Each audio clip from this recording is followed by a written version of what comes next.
方亚芬不仅在艺术上深得袁雪芬先生的真传，在为人师表方面也备受恩师影响。今天，6位原派小花也来到了节目的现场，让我们一起听他们讲述这些年他们与方老师不得不说的故事。好，刚才呀，我们跟方亚芬一起聊了搭档啊。今天啊，您看我们现场又请来了您的几位高徒啊。这样，咱们现场来的这几位啊，给我们介绍介绍。我是徐来，我是这里的大师姐。啊，大师姐啊，那是最早跟老师结缘的是吧？对。好，大师姐，来继续。我是陈慧迪，排行老二。好二啊，有点二的，蛮二的。那这是三师姐了是吗？我是于锦兰，我是06年的时候就正式向老师开始学习，所以我排行老三。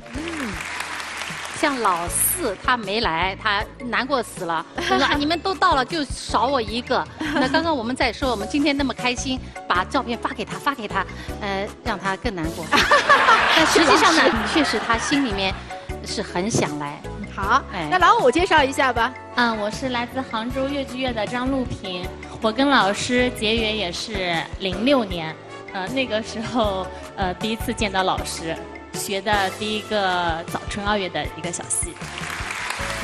我是老六，我是来自宁波市小百花越剧团的徐小飞。我是08年认识老师的，也是我演了第一个原派戏，然后跟老师结缘的。我是温州市越剧团的邵梦兰，我在这些师姐妹当中跟老师认识应该算是最迟的一个。选了一个也是相对比较古典一点的《红楼新曲·妙语静心》，然后正式跟老师学戏。其实说到这儿，正好我想问问这些学生谁的个性您最了解？按理说我都了解他们啊。他们3个是在越剧院的，都本身接触的，上海越剧院接触多。对他们的个性我是比较了解的比较多一点。比方说徐来，他很聪明，但是呢。有时候会觉得巩固性不够，那要对他要一个问题要多说。像陈慧迪，条件很好，但是呢不用功，不够用功。他有自知之明的。是你每次都这一句话，我都背出来。因为你各方面条件好，对你的期望值就高。因为你没有达到我的期望值，我只能说你一个。不够用功。如果6人在一起的话，他肯定是反面教材。怎么是反面教材呢？我们那么漂亮。没有，老师可能觉得我的个性比较开朗，就是说得起，所以他一直会把一些比较重的话、激烈的话来刺激我。还好，我觉得我心比较大，就一直成长到现在，就一直被打击到现在。成长。您小的时候不就是那调皮捣蛋的吗？这点他是不是有点像你？他调皮捣蛋倒是不调皮捣蛋的啊，但是心态是最大大咧咧的那个。不大大咧咧的。他以前最会吃醋的。怎么吃醋啊？他就说老师应该是我的。啊，是我独有的。因为他是狮子座，所以比较霸道。小时候不懂事是有因为那时候他小嘛，因为徐来大他小，他觉得我小，我可以一小买小。老师你应该喜欢我小的。那时候只有我们2个学生，还没有别人，所以他就开始吃醋了。现在好了，看后面那么多师妹，算了，抢也抢不过来了，抢不过来了。老师应该要喜欢小的嘛。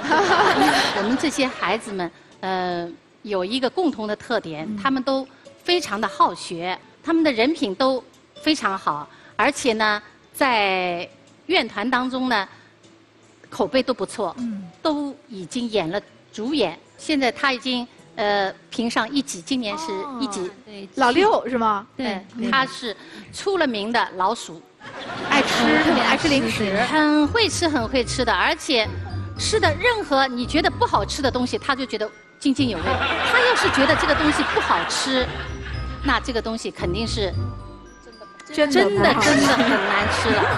完了以后，他会说：“哎，老师啊，我上次到你家来的时候，你家里面的那个有一个饼干很好吃，你下次来的时候别忘了把它带回来。”那我呢也傻乎乎的，去的时候会呀拉那陈军老师说。啊，我这看不懂了。你也真的会答应他半箱子的吃的东西会搬过去的？这老师出了名了。对，真的，我们老师在我们单位是真的是出了名的好。我们说过的一句话，他全都会记在心里的。好，我现场呢有几个题板，这个每一个题板呢都会有一个特定的一个情境，我们老师挑一个。你们看好了，这是老师挑的，考一考你们会怎么做？真的，我过2天要搬家了。假如方老师要搬家了，你们怎么办？我真的是要搬家了啊！真要搬家了？对。哦。好，说一说吧，怎么办？他们都已经表示过了。真的？老师，你什么时候要搬家？我来帮你来搬。我说你有力气吗？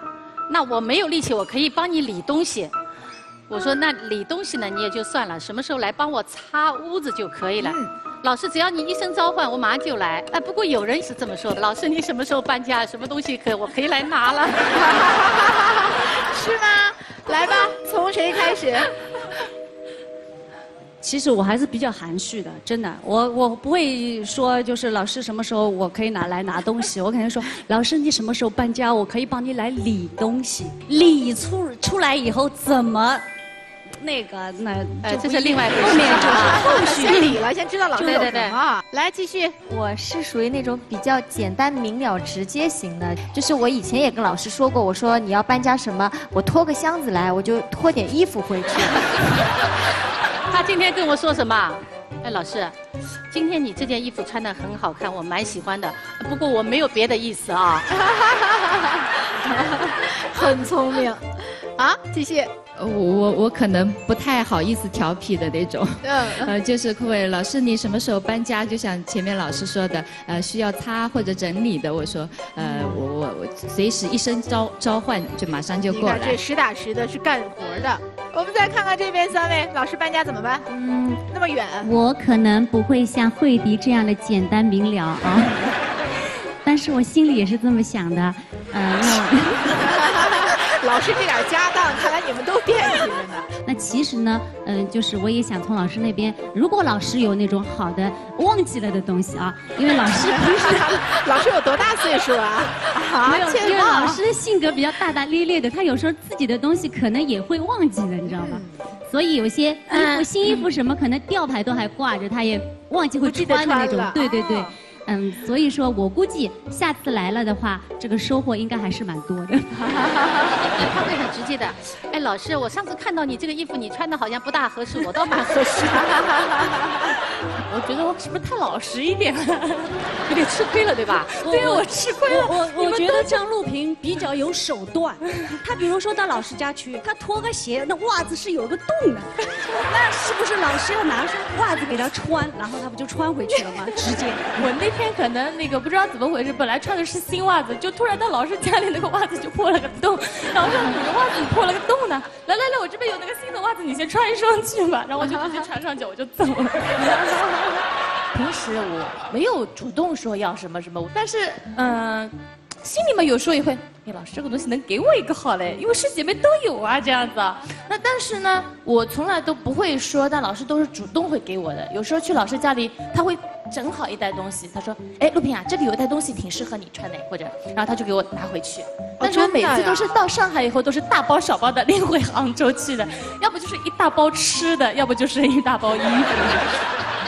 那最远的那个在温州怎么？老师搬家，我估计你帮不上什么忙了。对呀，我知道，但是我被他们一说，怎么感觉都是来瓜分的呀？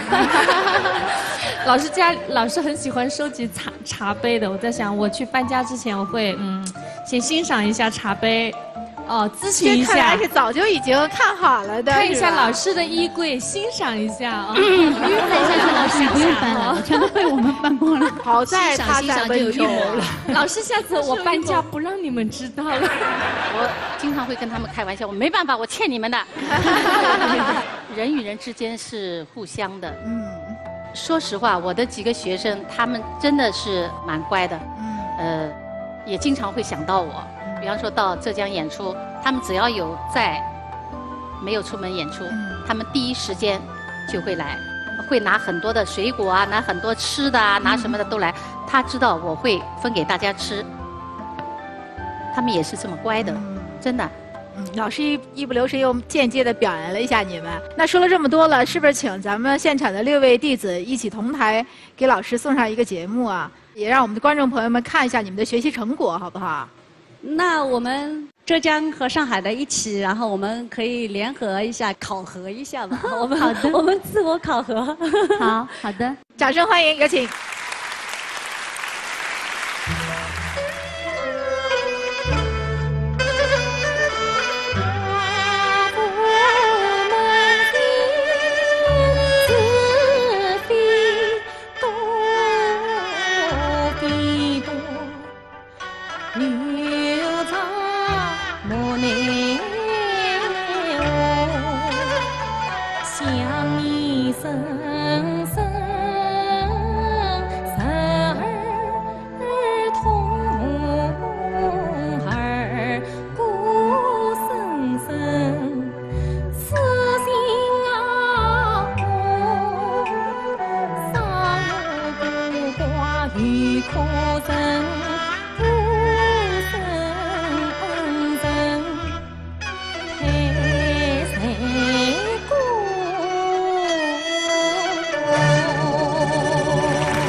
谢谢3位，谢谢。哎呀，这老师刚才一直目不转睛的在盯着你们看啊，3出都是老师的代表作，有师承，也有您自己创作的。对。觉得他们刚才唱的怎么样？我对他们的每段唱腔，在我这里过不去的，永远过不去。我必须他们要纠正了以后，才能够完成。是的，老师严格要求你们，是为了在舞台上让你们更好的符合人物哈，更棒的发挥。那刚才6位当然有3位表演了，还有3位没演呢。这样吧，你们要不然选一个角色好不好？共同来演绎一下。一袭香气，崔莺啊，好，来，我们掌声欢迎3位。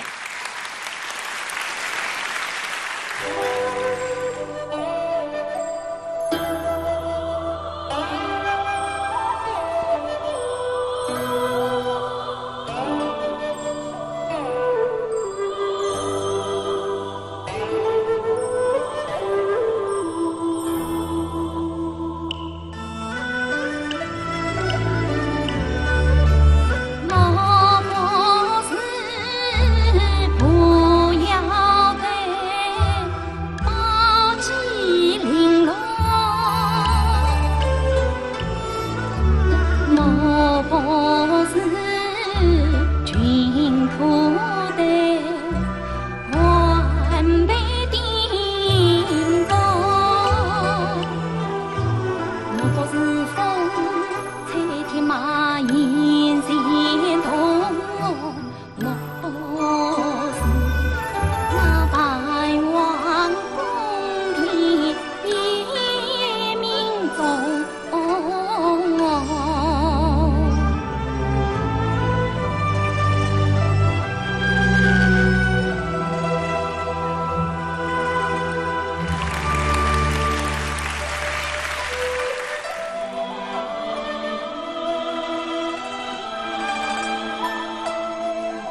10载越剧人生，方亚芬仿佛演遍了世间所有女子，角色给予她思考，她赋予角色生命，一袭华裳倾注着她对戏中女子的无尽心血。今天，方亚芬将在角儿来了的舞台上大开衣箱，为您讲述一件件戏服、一个个角色的前世今生。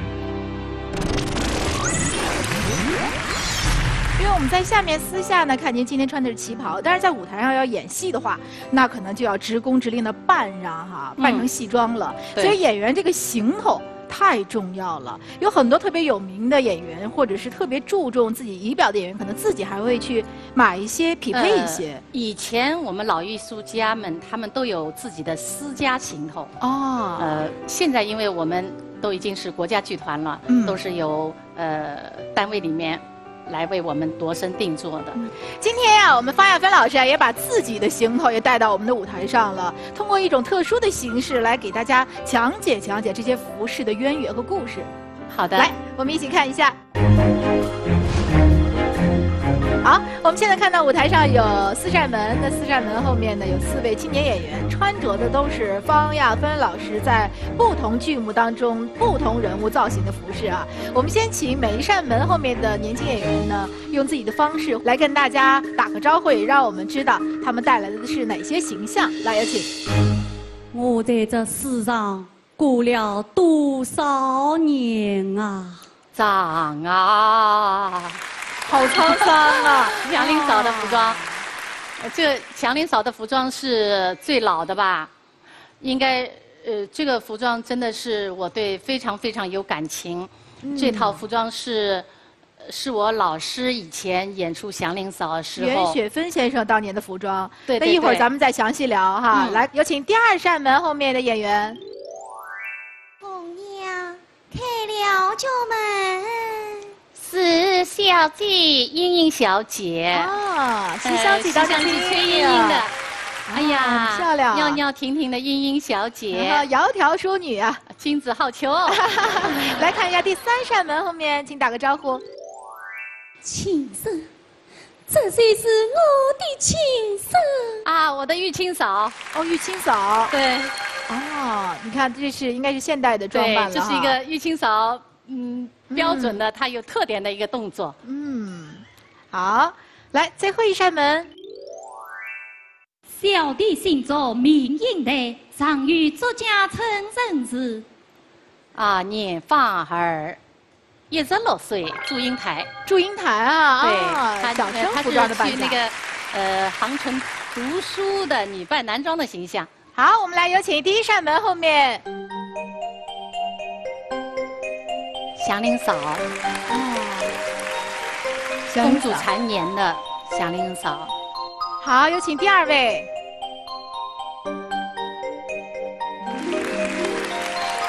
崔莺嫣啊，莺嫣好漂亮，婀娜多姿的袅袅婷婷的莺莺小姐。好，来第3位。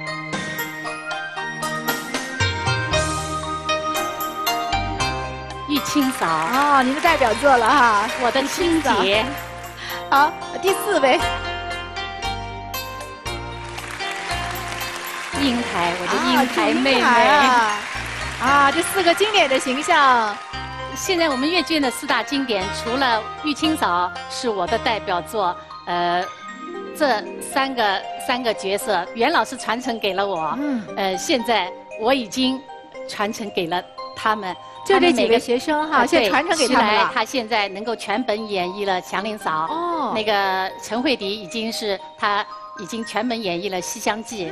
于锦兰、祝英台、那个整个的一个大戏《梁山伯与祝英台》，他们已经接收了。啊，老师就像接力棒一样哈，把袁老师的接力棒，把袁派大旗传到了他们3位手中了。这4位爱徒啊，这个从哪位爱徒先说呢？让老年人先看。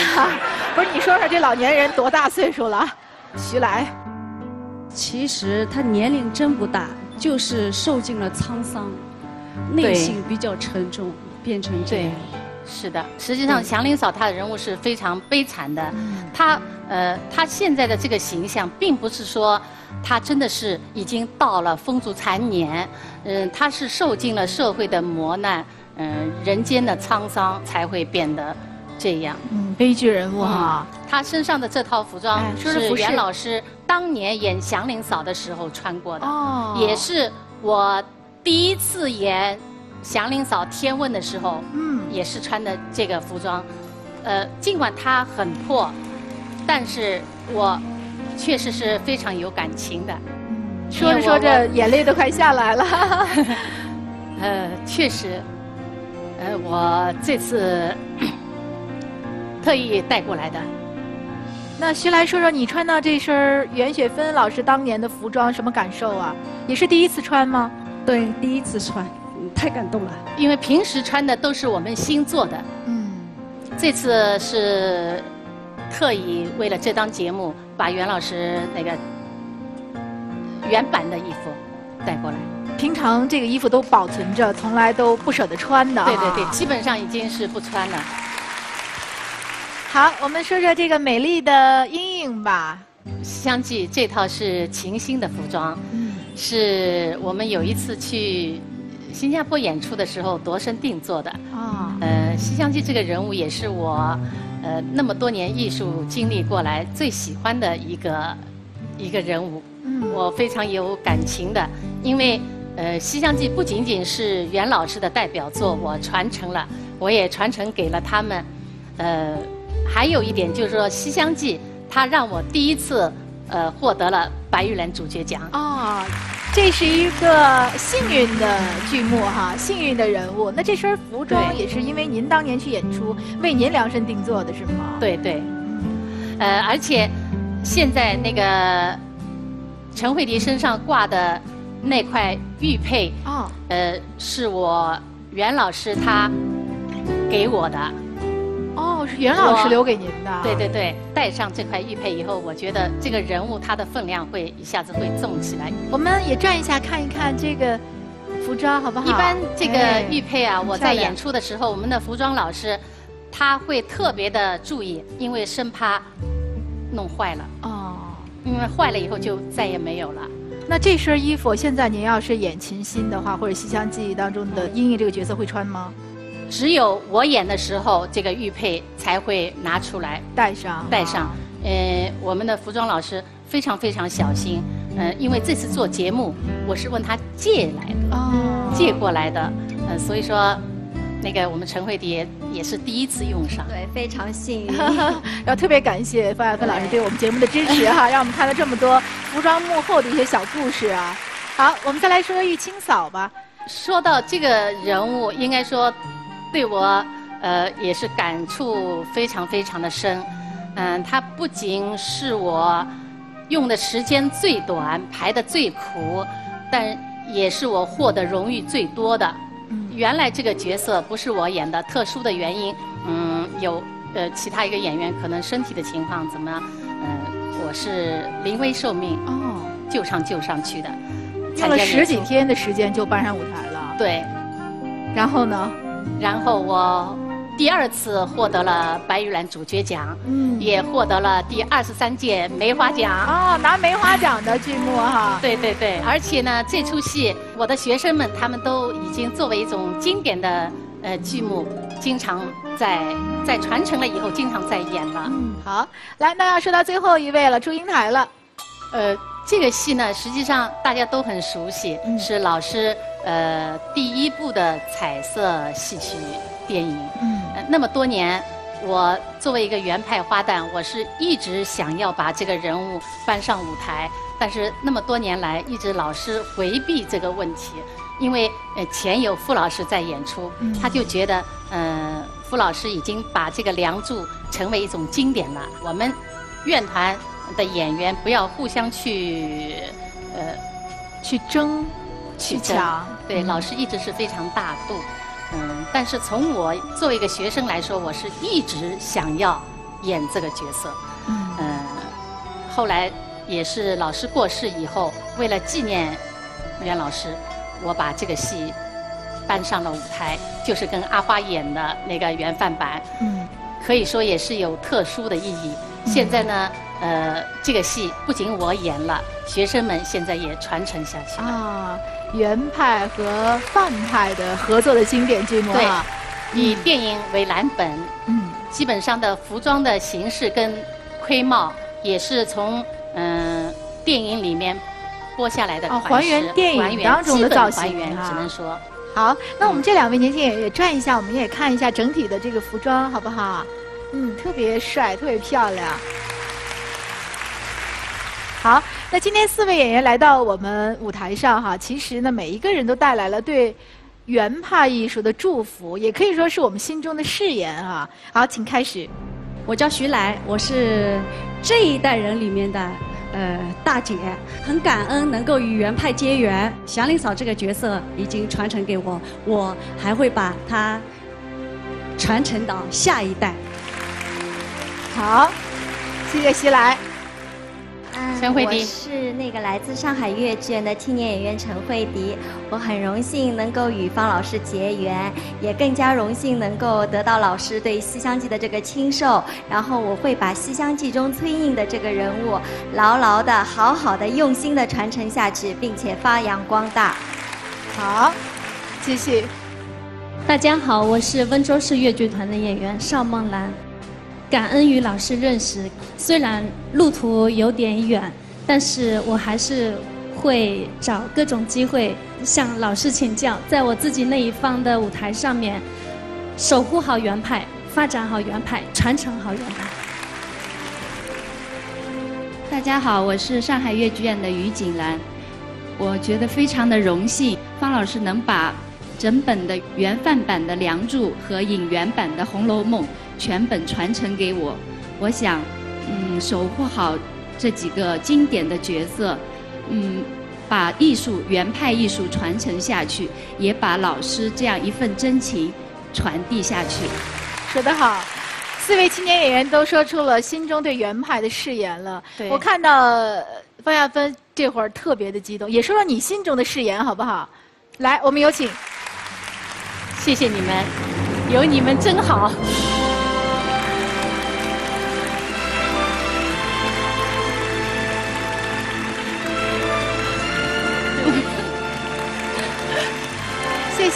谢谢方亚芬老师，也谢谢我们几位青年演员哈。我们平时相处的都像朋友一样，我们平时没有师生的界限，只有在艺术上面，我是他们的老师，平时我们都是朋友，而且是好朋友。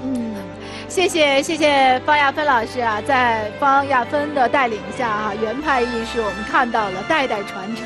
我有一个建议，请上今天来到我们现场的学生，在舞台上共同和方亚芬老师一起带来一个节目，让我们共同致敬经典，致敬原派艺术。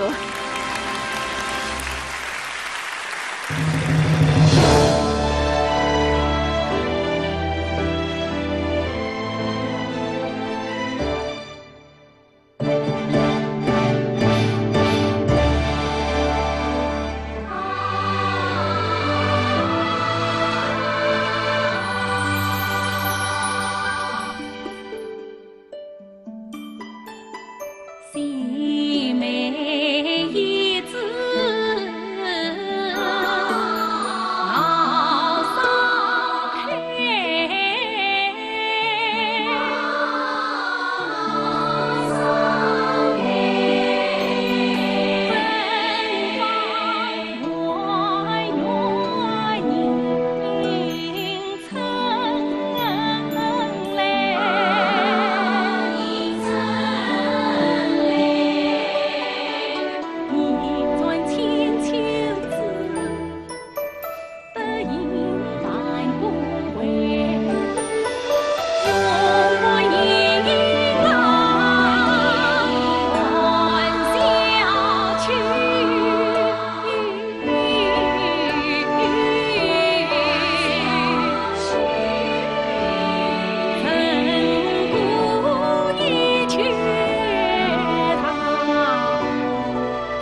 谢众位原派传承人们刚才共同为我们带来的这首戏歌，其实也表达了我们作为越剧传承人们的一种决心啊，就犹如腊梅一般傲立于风雪之中。是。亚似牡丹花中王，芬芳独占月檀香。这就是本期的角儿方亚芬。原派不仅仅属于我们这些弟子们，它是属于整个越剧，属于整个社会，属于我们中国。谢谢大家。雪儿来了，我来了，我是方亚芬。那接下来我们要送上我们栏目专门给方亚芬准备的礼物，小罐茶送给您。爱喝茶的方亚芬，祝您永葆青春美丽。我可以把它分开来给我们的学生们一起分享吗？好，谢谢，再次感谢现场和电视机前观众朋友们的守候，感谢虚拟观众席的网友朋友们，我们下期节目不见不散，再见。